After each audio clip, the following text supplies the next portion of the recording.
लय भावाचा पुळका येतोय तुम्हाला. सक्का भाऊ पक्का वैरी असतोय. नाही कसा वैर होतोय बघू की त्याच्या घेतो की त्याच्याकडून काय त्याच्या एकट्याच्याच बापाचं आहे काय. जाते मी. येऊ काय? बरोबर हा हा बघा काय होतंय ते. बरं झालं आता तुम्ही सांगितलं. जा आता बोला जाऊन. जा मग चल की तू बी बघू. चला त्याच्यावर केसच करायचे आता. चला चल चल चल चला कवर ऐकून घ्यायचं त्याचं सारखं.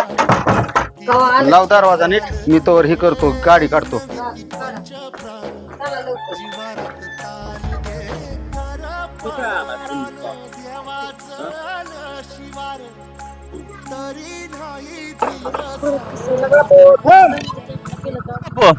काय काय रे बापू आता शिका आला होय सावळ गोदन करायला. आला का काय केलं रे बापू? काय केलंय? काय केलं म्हणजे थांब तुला संध्याकाळी कळण आता पिंजऱ्याची गाडी आल्यावर चला बघतो चला तुझं. चला. आला का हा थांब संध्याकाळी बघ संध्याकाळी